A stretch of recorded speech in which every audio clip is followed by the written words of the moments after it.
Okay, so I just looked at this and noticed that this is not right. So here's 0, and here is -4 volts. So something is connected backwards. So let's look at our table and, at our picture and see what we've got here. So what I had was, I had it connected when I took this data. I already fixed it, but there, that's how it was. I had it flipped, and so my signs on my graph were flipped. So this is not good data. I'm gonna retake it. So again, I want to put the downstream end of my voltage sensor with the black end and the upstream end like this. So I want to make sure I maintain that polarity. Let's try taking another data set and see what we get. So I'm going to delete this. Oh no. And I'm going to record more.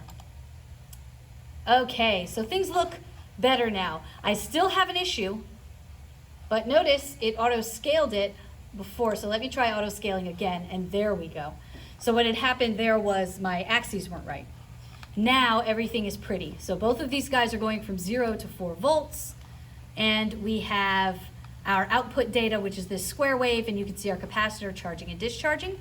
And then if we look at this guy, we can see that our resistor has different behavior than the capacitor. So let's auto-scale this guy and try to make these guys match so I can make some better stuff for you. Auto scale. Okay, there we go.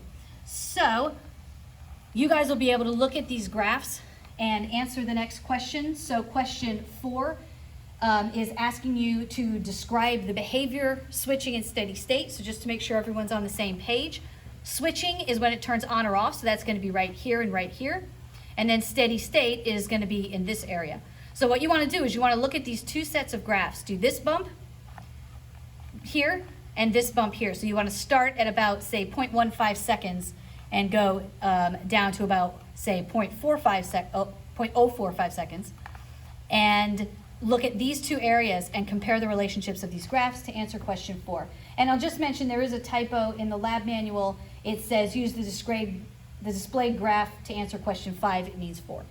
And so that takes care of all of our data collection and answering questions. So by this point, you should have answered through question 4, filled in the data table, and the only thing left now is the application question.